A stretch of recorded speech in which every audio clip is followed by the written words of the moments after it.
Hey guys, Derek here to do my UFC 128 recap video. It's already taken me a few days, just like I said, baseball season. It takes a few days for me to kind of wind down and set aside some time to do this video. You know, interesting fight card. I got one prediction wrong, and out of all the predictions I wanted more than anything, it was the one that I got wrong. But let's start with the first card of the night. Mirko Crow Cop, Brendan Schaub. I predicted a first round TKO for Brandon Schaub.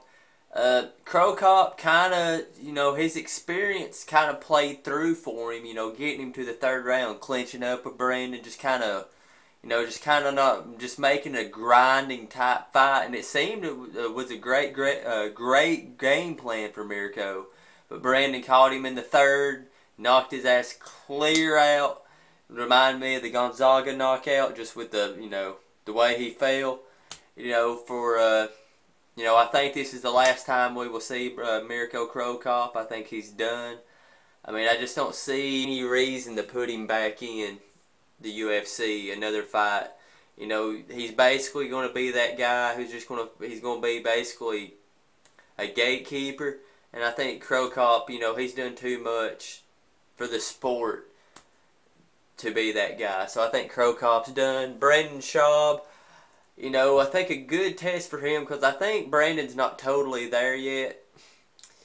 And, everybody's kind of booked right now. So if they're wanting to get Brandon back in there right away, I think Ben Rothwell would be a very interesting matchup. I think it'd be a matchup that Schaub would win, but Ben Rothwell with, good experience, he has that type of grinding type mentality. Hey, I want to get you. And I think that would be a good test for Brandon Schaub, because just to see how he would do. Because Mirko, at 230 pounds, was able to move Brandon around quite a bit. And, Rothwell is kind of a 265.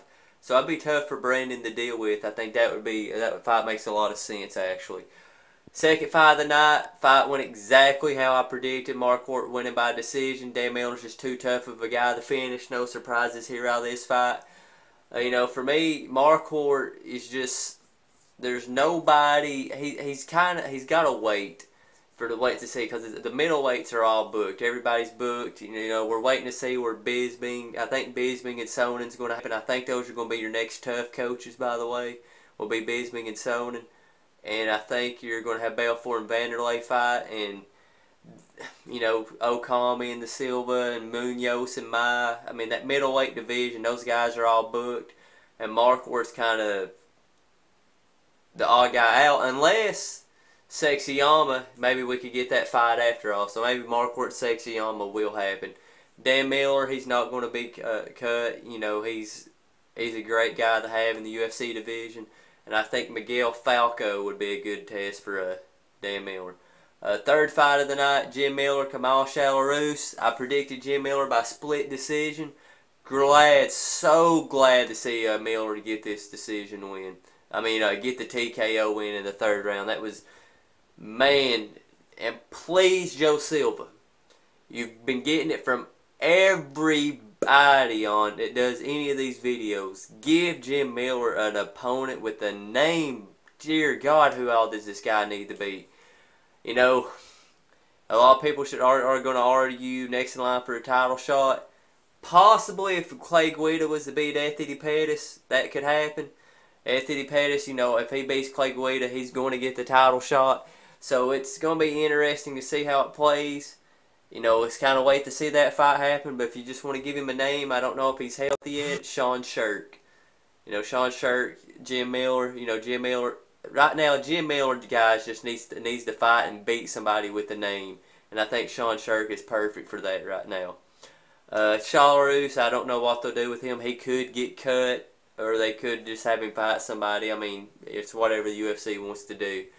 Co-main event, Uriah Faber, Eddie Wineland. I predicted Faber to get the second round TKO. Wineland stuffing those takedowns in the first round. I gave the first round to Eddie Wineland. I was really impressed with Wineland in defeat. Great fight. I think Wineland, I'll do him real quick. Mezagaki, Eddie Wineland, Mezagaki would be a good fight. And obviously, this sets up Faber and Dominic Cruz. I think we'll see this fight probably July, August. And I could potentially see this fight being like a fight night main event type fight. I don't know if it would be interesting how the UFC does it, but we're going to get Cruz and Faber, and that's the fight that everybody wants to see at 135 pounds. Main event, Mauricio Shogun Rua defending the belt against John Jones, and as all you guys know, Jones he made it look easy. And my opinion on the fight was just the size. There was nothing Shogun could do with Jones. I mean, just not strength-wise. Jones was stronger. Jones was faster.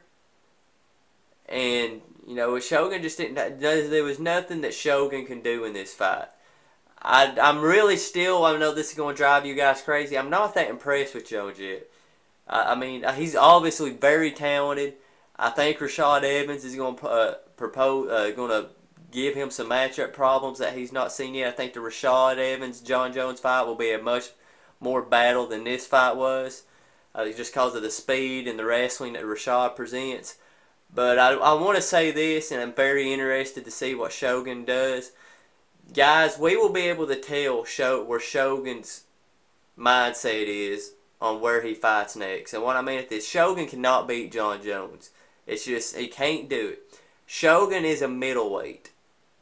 Okay, Mauricio Shogun Rua is a middleweight who's been fighting light heavyweight. The sport's evolved.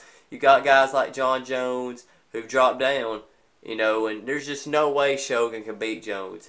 Jones was too fast.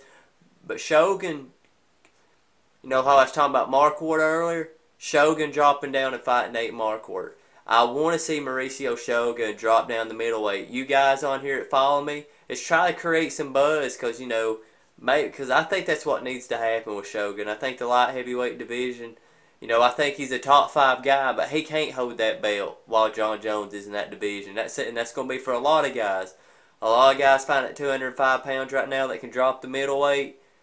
I think you're going to see it start happening, because I just don't see how these guys can fight with this guy. He's just too big.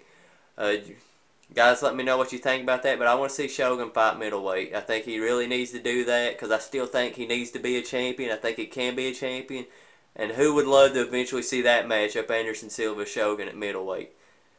A lot of good fights there for Shogun. He needs to drop down to 185. Jones, like I already talked about, Jones Rashad. You want to see that fight happen? I think that fight's going to happen very quickly. It's not going to be too long of a wait, because Rashad's been out so long. That's it for me, guys. Once I get this video uploaded, I'll do my Fight Night 24 predictions for this Saturday. Thanks, guys.